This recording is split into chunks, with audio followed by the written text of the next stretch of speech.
गांधी घटनेचे विश्वरत्न परमपूज्य बोधिसत्व डॉक्टर बाबासाहेब आंबेडकर यांना सुद्धा श्रीवार अभिवादन. ग्रंथ पठणाला सुरुवात करतो. तर खंड 4 आहे आपला.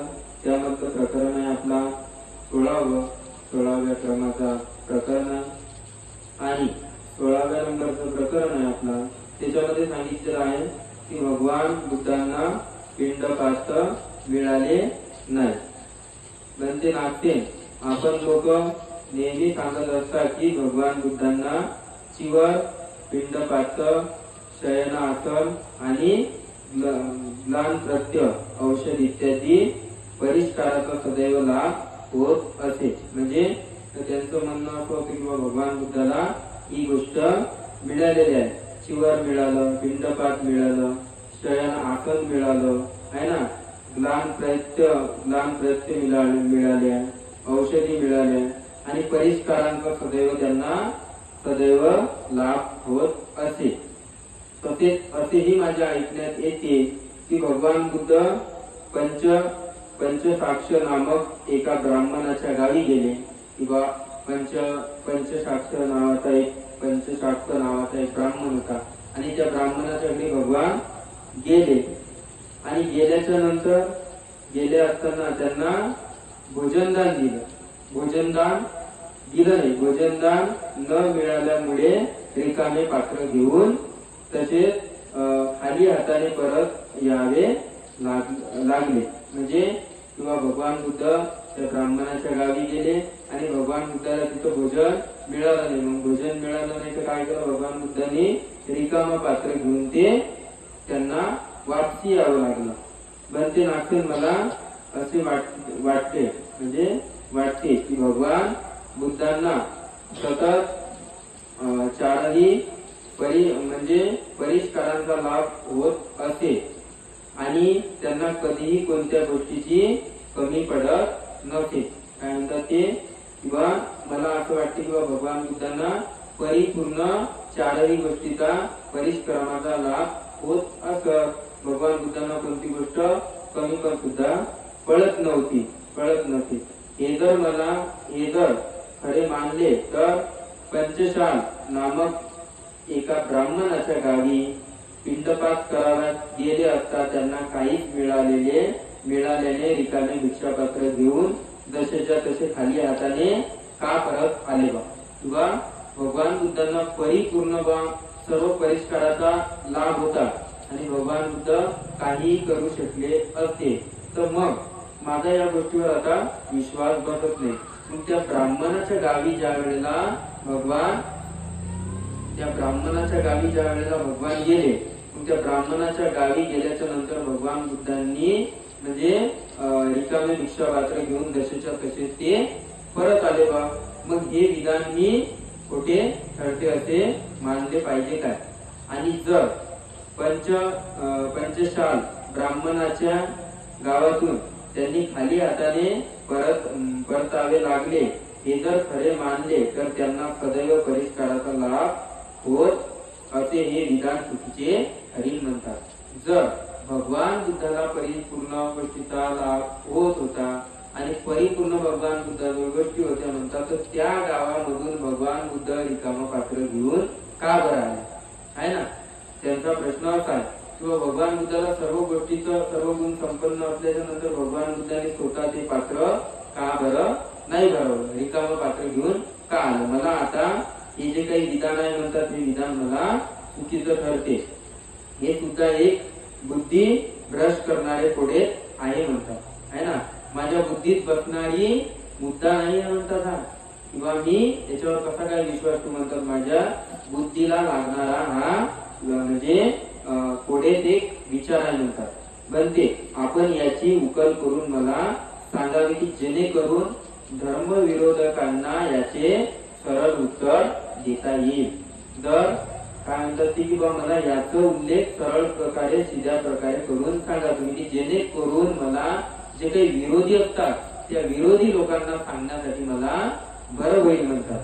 महाराज भगवान बुद्धांना सदैव कोणत्याही परिष्काराचा म्हणजे तुडवडा पडत नसे आणि पंचशाल नामक ब्राह्मण गावातून पंचशाला नावाच्या गावामध्ये भगवान गेले आणि गावातून भिक्षा न मिळाल्यामुळे रिकामे भिक्षापत्र घेऊन परतावे लागले. का बरं परतावे लागले? या दोन्ही गोष्टी खऱ्या आहेत, परंतु कारस्थान दृष्ट कुटील आणि संस्कृत्याचा नाश करणाऱ्या माराचे होते बनते. असे कसे काय म्हणता येईल म्हणतात. अगणित कल्पापासून भगवान बुद्धांनी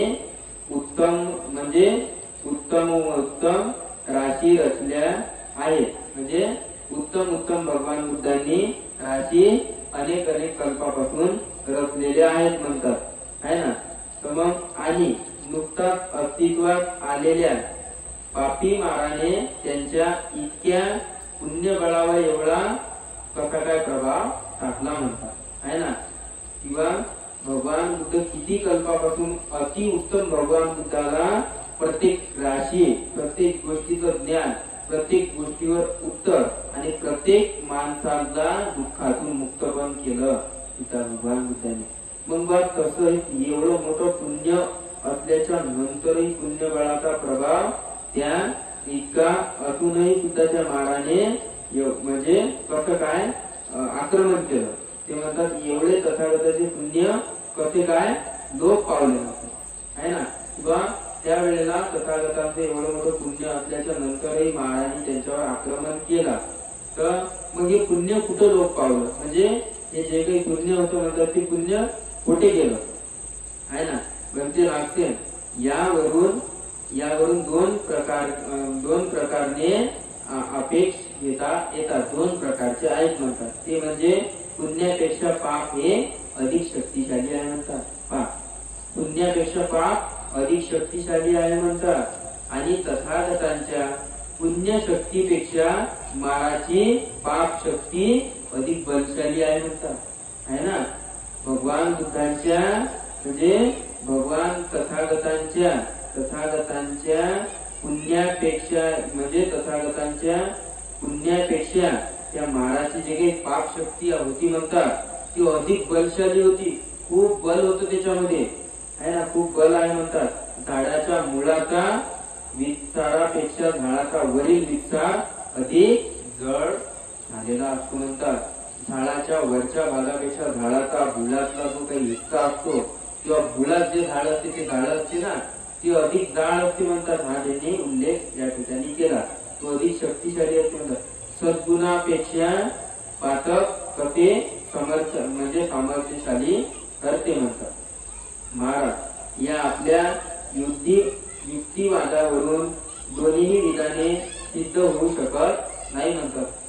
तथापि तुम्हाला याची कारण मीमांसा केली पाहिजे किंवा तुम्ही मला याचं स्पष्टपणे उत्तर देऊन सांगितलं पाहिजे. तिथपर्यंत मला याचा काही उल्लेख समजणार नाही म्हणतात, है ना. महाराज राजाला दिलेली भेट. आता महाराज एखाद्या मनुष्य राजाला म्हणजे एखाद्या मनुष्य राजा भेटण्याकरिता उत्तम मिठाईचे पदार्थ व शहाणाचे पोळे घेऊन राज दरबारी पोहोचला. काय म्हणतात? एक साधारण मनुष्य ज्या वेळेला एका राजाला भेटायला जातो, राजाला भेटायला गेल्याच्या नंतर तो काय घेऊन जातो? मिठाईचे पदार्थ, मिठाईचे पेटारे घेऊन तो त्या ठिकाणी द्वारापुढे पोहोचतो. द्वारपालाने त्यांना अडवून सांगितले. मग द्वारपाल एकदम अंदर जाऊ देऊ शकत नाही किंवा त्या द्वारपालाने अडवून सांगितले की भल्या माणसा राजाला भेटण्याची ही वेळ संपली. ही वेळ राजाला भेटण्याची नाही आहे, तुम्ही अवेळी आहे किंवा राजाला भेटण्याची ही वेळ परिपूर्ण झालेली नाहीये. ते शक्य तितक्या लवकर या वस्तू घेऊन परत जा. तुम्ही जे काही आणलेल्या वस्तू आहेत त्या वस्तू घ्या आणि त्या वस्तू घेऊन तुम्ही परत तुमच्या ठिकाणावर तुमच्या मार्गावर परत वापसी जावा. आता राजाला भेटण्याची वेळ नाहीये, तुम्ही अवेळी आले ना, आहे ना. म्हणून आता द्वारपालाचे असे भीतीदायक शब्द ऐकून तो बराच घाबरला. म्हणजे द्वारपालाचे शब्द हे ऐकले आणि हे शब्द ऐकल्याच्या नंतर त्याने काय केलं? तो गायब करून गेला आणि गायब करून गेल्याच्या नंतर म्हणजे सर्व गायब आपल्या तत्काळ निघून गेला. आपल्या सोबतच्या जे काही वस्तू होत्या त्या वस्तूला घेऊन आता त्यांनी काय केलं, ते रिटर्न गेले, परत गेले.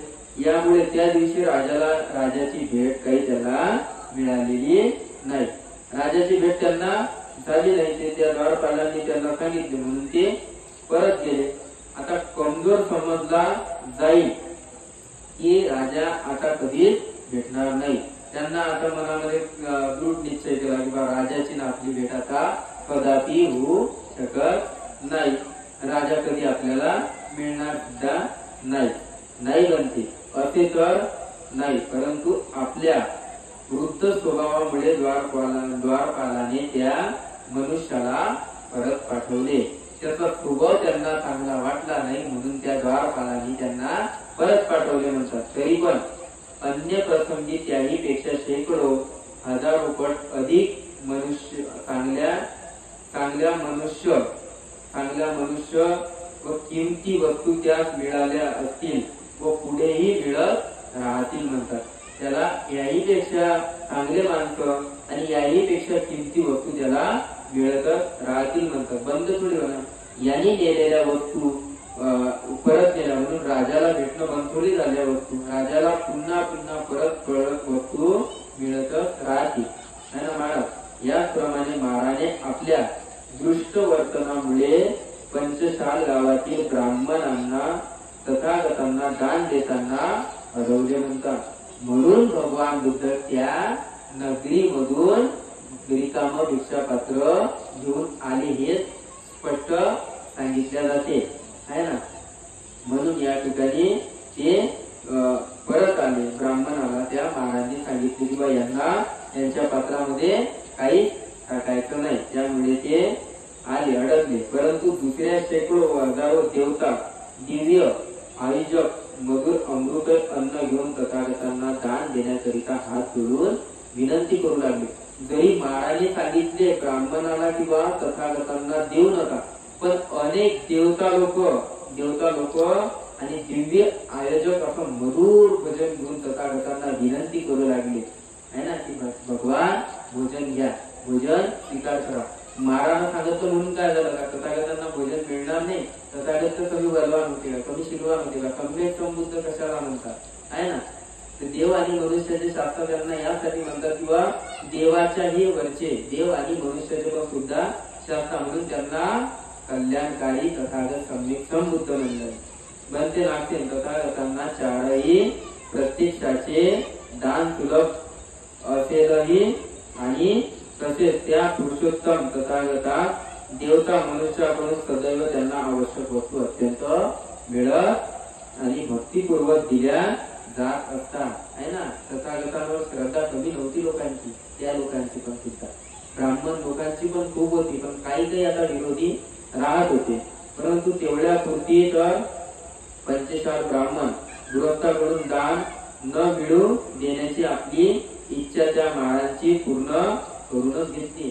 जे काही त्या महाराजाची इच्छा होती त्या महाराजांना त्याची इच्छा पूर्णच करून घेतली. आखरी तथागतांना त्यांनी दान त्या ब्राह्मणांच्या हातून मिळू दिलं नाही. पंचशाल नावाचा ब्राह्मण होते त्याच्या हातातून महाराजांनी आपली इच्छा पूर्ण केली. पण म्हणते एवढ्याने माझी शंका दूर होऊ शकली नाही म्हणतात. आता नाही माझ्या पुढे तसेच आहे. शंकेचे अजून समाधान मला काही झालं नाही म्हणतात. परिपूर्ण म्हणते मारासारखा मत्सरी दृष्ट नीच हलकट क्षुल्लक पापी आणि दुर्गंधी जीव पण भगवान बुद्धासारख्या अजिंक्य पुण्य स्वरूप अद्वितीय आणि महान पुरुषोत्तमाच्या मार्गाला अडथळा कसा काय आणू शकला हे मला समजलं नाही आहे ना.